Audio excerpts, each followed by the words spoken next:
Sheeds, how'd you see the round 13 loss to Central Districts, ended up being 19 points in the end? Josh, thanks for having me. This one was disappointing. Just our ability. We got some really key KPIs and stats for our footy club that we pride ourselves on and are really high up in a number of them. And on the weekend, we thought we had an advantage in that area, and we didn't at the end of the game. So it's probably more we played the game on the weekend. We thought they got us around the contest on first possession and loose ball, which ultimately put us on the back foot a little bit early. And to the boys' credit, we found a way to keep fighting in the game. I thought we kicked the ball poorly inside 50, and when you watch the game back, we had a lot of chances. But I thought we would have stole that one if we would have won that game. Footy Centrals were too good. Yeah, you had 48 more disposals and about 20 more marks. Was that sort of a direction coming into it, or? It was a big ground. We definitely wanted to use the width of the ground. I think sometimes you say anything as a coach, you can overemphasise it, and that's what it can look like game day. So to the players' credit, they try to take on how we trained, and such a big oval, you almost need one more handball or one more kick to get some depth on the entry, which is what we focused on. But yeah, we probably used the ball a little bit too much at times. When we were out, we could have went forward a bit more. Yeah, it seemed like Centrals were on top for really most of the day, and particularly in that last quarter, you're only down by less than 10 points on 4 occasions, and just couldn't get the goal to get close enough. It must have been frustrating to be in it, but couldn't quite get there. Yeah, a little bit. Like, it was 5 points at one stage with, I think, 10 minutes to go, 8 minutes to go. Then they kicked the goal, and we went chasing the game to try and win it. And you can leak a bit and win by 4, lose by 20, which we ended up doing. So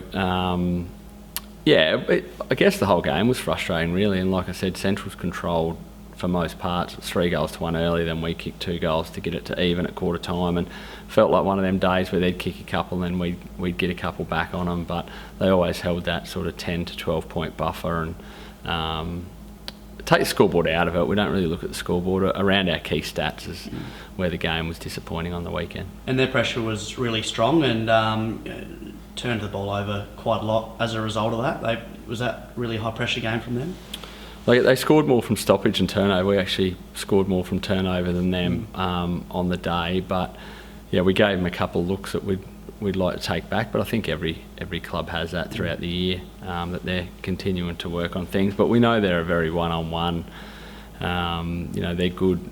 They're good when they don't have the ball, and that's our intent to make the ground really big and make them defend. Was around that as well. Yeah, I guess that's probably the next stage in the development piece. Only your first year, managed to beat Port and South and West. I guess it's beating those teams that are above you on the ladder, which you have another chance to do this weekend against the Eagles. Yeah, see that game. Yeah, another challenge for us. So every game in the competition is a tough game. We've learnt that this year. There's so many tight games and so many games that ebb and flow throughout the year, and there's form, there's injuries, and we feel like take that game out on the weekend, which, like you said, was still 3 goals in the end. Our form over a 7 or 8 week period has been really strong. Last 8 weeks we turned 4-4, and we've got 5 games left, and it'll start this week before a bye to get back to us and get back to what we value as a footy club, and making sure we start that way against the Eagles. Yeah, I thought Donnelly's performance on Grace, it was just a really good battle, wasn't it? Tommy had a great game. Grace kicked 3, but I think maybe only 1 was directed on Tommy. The other 2, one was a downfield free and 1 was on another opponent. So yeah, Tommy did a great job. He's a competitive beast, and he really thrives on the contest, and had a great game for us, and we're lucky to have him down back. Yeah, another one that you're lucky to have just at all, Nick Rokar. How impressive have you been with his season, given the off season he had? Another 30 disposals, I think 8 clearances. Just how good's he been given what happened in the off season?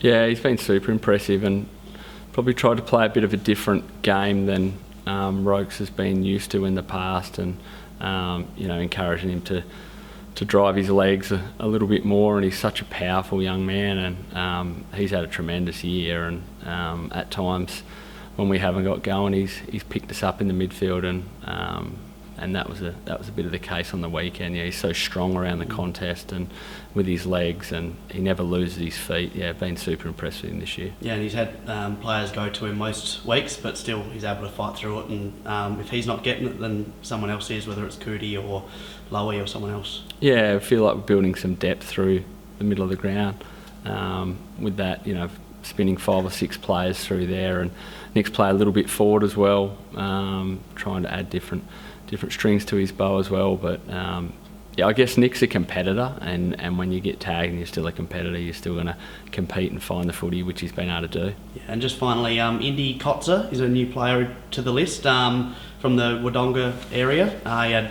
think he had nearly 40 hitouts in the reserves. Yes, welcome to the club. 19-year-old, 202 centimetres, I think. That's correct. Yeah. Yes, well done, Josh. Yeah, he's a great young kid. Someone we've been talking to for a little while and managed to sign pre-June 30. Like you said, 202. First time he's been out of home. He's been playing in the Ovens and Murray competition for Wodonga Raiders and been really dominant there. So he's been playing against men, and someone to get into the footy club. 200 centimetre kids are hard to find, and he's got lots of raw talent and someone that we're really keen to work with. And yeah, he's been a great addition. Yeah, he must have been impressed with how he's come in. I think he was here for a few days and ended up playing reserves last week, and then really dominated on the weekend. Yeah, he's been good. The boys have embraced him. We've got a good young group that get around a lot from interstate as well.